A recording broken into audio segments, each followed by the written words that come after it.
Sa mga ako sa video. Wala naman ako exposure. Tapos di ko medyo nandun. Vlog mo yata ito eh.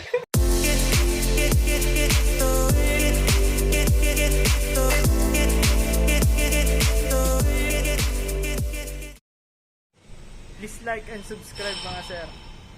Salamat. Dito makikita natin si Foreman Junjun na nagsistrip ng wire para sa cable pulling natin. Unang preparation dapat natin mga sir sa cable pulling natin ay ang pagsusukat ng wire. So nasukat ko na yan. Ang distance natin ay 100 meters from meter base to MTS o manual pulling station natin. Kasama na yung genset. Bali nakausap namin yung supplier na sila na rin ang magputol ng wire ng tigwa 100 meters dahil red, yellow, blue yan yung color coding natin at 2 sets yun dahil 3 phase. Bali ang total natin ay 600 meters, tagto 2 sets ng red, yellow, blue. Kaya ang kinalabasan nun mga sir, dalawang 100 meters na kulay red, dalawang 100 meters na yellow, dalawang 100 meters din na blue. Yung grounding naman natin 14 mm squared. Naging malaking tulong yun kaya nakabawas din yun sa oras ng trabaho namin.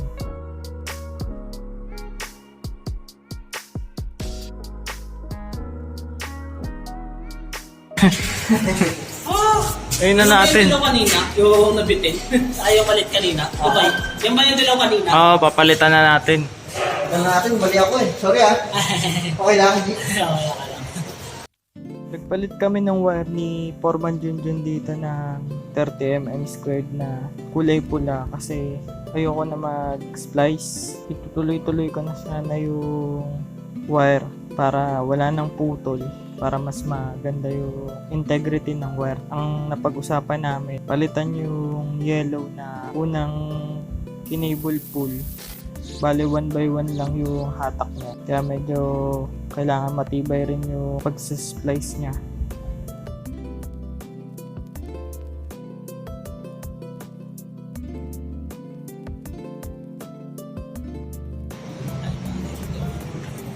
Sa mga ako sa video. Wala naman ako exposure. Tapos di ko medyo nandun. Vlog mo yata ito eh. Vlog mo ba ito? Ako, vlog na. Ako, vlog ko. Dapat, bakit? Hindi, pag-ano. Sabay, pag naka-ano, may bracket. Tama na, easy mo na. Easy mo na. Okay, Yes, bebe. ito mo na nga palahin ko. Tsaka sinang yan. Sa box pala. Sa box. Yung suwat si Papa mo, nakita mo na? Yun lang yung dip. Tingnan mo dyan ah. Ha? Hindi mo hinanap kagabi? Nanap ko, kaya lang, wala doon ah. Wala sa box. Wala doon eh. No, Kaya alam ko, parang pinag-interesan niya ata yung sapatos ni Bisor eh. No. Pinag-interesan na. Nisingot-singot, no? Oo, wala na. Wala nang, Kay Kiyongpong wala na rin eh. pag nakita mo yun, wala nang amoy yun. Wala na talaga. Siguro baka pinangganda yata yun eh. Oo. Kaya wala natin.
makikita natin dito na puputulin ng mga electrician natin yung pinaka-core ng wire strand natin.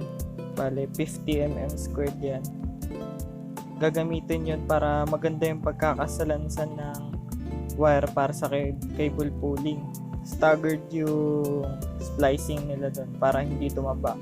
Para pagkahatak ng wire, sakto siya sa nakalaan na size ng tubo para hindi ito bumara.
Ito na yung tinatawag natin na staggered na splicing.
like and subscribe mga sir. Salamat.